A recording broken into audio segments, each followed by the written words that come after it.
राहुल गांधी की गारंटी पर जनता भरोसा करेगी जिस तरीके से इस बार करने अब नहीं करेंगे। देखिए एक बार तो विश्वास करके उसको जिता दिए बरेली से, वहाँ जो है रायबरेली से जिता दिए। वहाँ सारे महिला आजकल कांग्रेस दफ्तर का चक्कर काट काट के जो है परेशान हो रहे हैं। जो भी 1000-2000 थे बैंक का खाता पोस्ट ऑफिस में खुला कर वो अपना बेकार कर लिए हैं। इसीलिए जो है सो उसका कुछ बहुमत आ गया। न तो आने वाले टाइम में देखिएगा 5 साल के बाद कांग्रेस का पत्ता ही साफ हो जाएगा। तो देखिए मोदी का गारंटी है 5 साल वो सरकार चलाएंगे और बहुत शान से चलाएंगे। नमस्कार, स्वागत है आपका प्यारा हिंदुस्तान पर। मैं हूं आपके साथ शेरिन। लोकसभा चुनाव में 99 सीटें लेकर खुश होने वाली कांग्रेस पार्टी और तमाम वो विपक्ष जो ये कह रहा था कि इस बार तो नरेंद्र मोदी की सरकार बनने वाली ही नहीं है, आज वही विपक्षी पार्टियां और वही राहुल गांधी फिर एक बार ईवीएम को लेकर सवाल उठा रहे हैं। और कल राहुल गांधी ने फॉर्मर ट्विटर पर पोस्ट करके कहा कि अब तो ईवीएम को हैक किया जा सकता है, यानी कि अभी तक ईवीएम पवित्र था, पर फिर एक बार विपक्ष ने ईवीएम पर राजनीति करना शुरुआत कर दी है। और इसी पर बात करते हैं हम जनता से। देखिए हमारे साथ भैया खड़े हैं जो कि अपना काम करके यहाँ खड़े हुए हैं। क्या नाम है आपका? मेरा प्रमोद कुमार राय। भैया ये बताइए, इस बार अब फिर से हल्ला मचाया जा रहा है कि ईवीएम हैक हो जाता है, देश में चुनाव जो है वो पारदर्शी तरीके से नहीं हो रहे, राहुल गांधी आरोप लगा रहे हैं, क्या कहेंगे? देखिए मैडम, सर्वप्रथम तो ये है कि जो ईवीएम है, ईवीएम कभी ख़राब नहीं होते हैं। अगर जो इंसान का बुद्धि ही खराब हो जाए तो ईवीएम खराब है। अगर राहुल गांधी जी जीत जाएंगे तो ईवीएम सही है, और ना वो हार गए तो ईवीएम खराब है। ये तो शुरुओं से लगे हुए रहते विपक्ष को, कभी न कभी कोई न कोई बहाना चाहिए हल्ला करने का। और उसके बाद कोई ईवीएम खराब नहीं है। अब बताइए 99 सीट कांग्रेस के आ गए हैं। ईमानदारी से अगर वोट होता तो ये भी 99 सीट नहीं आते हैं। इसमें भी है सो अब मान के चलिए, इसलिए हुआ कि मान के चलो पब्लिक को झूठे वचन दे के, गारंटी कार्ड दे के, जो उसने कहा कि मुझे जो है से वोट दो, मैं आपको 8.5 लाख रुपए टकाटक महीने डाले। 8,500 रुपये, लेकिन 8,500 रुपये आज तक नहीं जा रहे। मेरे माँ बहन नंबर में लग के खाता खुला के फिर भी वो उसको आज तक नहीं मिल रहे, जो कि बोले 5 तारीख के ही डाल देंगे, लेकिन अभी तक बताइए कितने खाता में गए 8,500 रुपये। तो इस गारंटी को लेकर चुपचाप क्यों है कांग्रेस? अभी तक तो कह रहे थे कि देश से गरीबी हटाएंगे। तो वही न कहिए, अगर गरीबी हटाएंगे तो ये सब जो आपने मान के चलिए गारंटी कार्ड दिए 8,500 रुपये, वो तो डालिए, कम से कम एक गरीबता तो हट जाए। उसके बाद आपकी सरकार बने है, फुल आधा विपक्ष आपका हाथ में है। अरे जहाँ की आपने सीट जीते वहाँ तो कम से कम विपक्ष को खाते में 8,500 रुपये तो दीजिए कम से कम, तब ना हम लोग देश के सोचेंगे कि अच्छा नेता है, अच्छा बोलका है, अच्छा काम कर रहे हैं। फिर आगे आने वाले टाइम में अगर अच्छा काम करेंगे तो मिलेंगे, न तो मोदी जी तो है ही, वो तो जब तक उसका ज़िंदगी है तब तक वो राज करेंगे, विपक्ष वैसे हल्ला करते रहेंगे। अच्छा देखिए, अभी आपने राहुल गांधी की गारंटियों की बात की और आपने कहा कि जहां जीते हैं वहां तो कम से कम 8,500 रुपये देनी चाहिए। कर्नाटक में कांग्रेस की सरकार है, वहां डीजल और पेट्रोल पे 3 रुपये बढ़ा दिए गए हैं। राहुल गांधी तो महंगाई कम कर रहे थे, ये तो महंगाई बढ़ाते जा रहे हैं। देखिए ये तो सरकार उसके हाथ में है, ये तो इंटरव्यू वही दे सकते हैं क्यों महंगाई हो रहा है।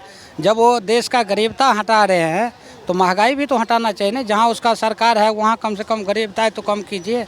अरे 8,500 नहीं दे के 6,500 दीजिए, 6,000 दीजिए न, जो कि कुछ गरीब भाई तो कुछ मान के चलिए कुछ राहत मिलेंगे। लेकिन बोलने से नहीं होता, गारंटी कार्ड देने से नहीं होते हैं, उसे अमल कीजिएगा तभी ना जनता जो है विश्वास करेंगे कि हाँ गारंटी कार्ड इनका भी पास हो गया।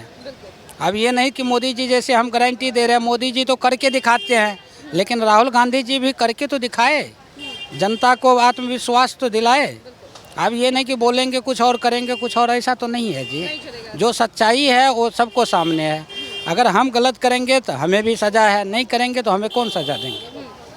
ये बताइए, जिस तरीके से गारंटी कार्ड के नाम पर जनता को धोखा दिया गया है, आज लोग कांग्रेस के दफ्तर के बाहर खड़े हैं, बल्कि बिहार में भी आज कांग्रेस के दफ्तर के बाद महिलाएं पहुंच गई, वहां भी कोई जवाब नहीं दिया गया। देखिए जो झूठा वचन है, झूठा वचन कभी सच्चाई नहीं होता। जो सच्चाई है वो सच्चाई है। मोदी जी के अंदर सच्चाई है, जो वो कहते हैं वो कर दिखलाते हैं। विपक्ष यही झूठा करके तो 99 सीट ले आए हैं। विपक्ष सारे एक है, लेकिन ये सारे विपक्ष भी फेल हो जाएंगे। सारे एक में एक दूसरे से लड़ने लगेंगे, कहेंगे मुझे ये सरकार चाहिए, ये सरकार चाहिए। देखते रहो ना, 1 साल बीतने दीजिए, उसके बाद देखिए खुद सामने आ जाएंगे आपको। कांग्रेस के राज में ही ईवीएम आया था, आज कांग्रेस को ही ईवीएम से इतनी परेशानी क्यों है? कभी बैलेट पेपर कहते हैं, कभी कहते हैं ईवीएम हैक कर लिया गया। अब देखिए मैडम, ये अंतरयाल है, उसका सोचने की जरिया है। जब वही कानून लाने वाले, वही ईवीएम लाने वाले वही खराब कर रहे तो हम लोग क्या करें? हम लोग तो पब्लिक हूँ। आप जो कहोगे वही सच्चे है। अब उसको आत्मविश्वास नहीं है, अब जैसे है ये तो राजनेता सब जाने, इसमें तो हम कार्ड पे चुप्पी साधे बैठी है कांग्रेस। जब अगली बार चुनाव आएगा, महाराष्ट्र हो या फिर इसके अलावा हरियाणा हो या दिल्ली हो या फिर से एक बार लोकसभा का चुनाव हो, राहुल गांधी की गारंटी पर जनता भरोसा करेगी जिस तरीके से इस बार करने अब नहीं करेंगे। देखिए एक बार तो विश्वास करके उसको जिता दिए बरेली से, वहाँ जो है रायबरेली से जिता दिए। वहाँ सारे महिला आजकल कांग्रेस दफ्तर का चक्कर काट काट के जो है परेशान हो रहे हैं। जो भी 1000-2000 थे बैंक का खाता पोस्ट ऑफिस में खुला कर वो अपना बेकार कर लिए हैं। अब बताइए, आशा लगा रहे हैं कि देखिए कब डाल रहे हैं, कब डाल रहे हैं। राहुल गांधी जी वोट टाइम में तो कहते खटाखट हम डाल देंगे 5 तारीख के, आज तो मान के चलिए 17 तारीख हो गए।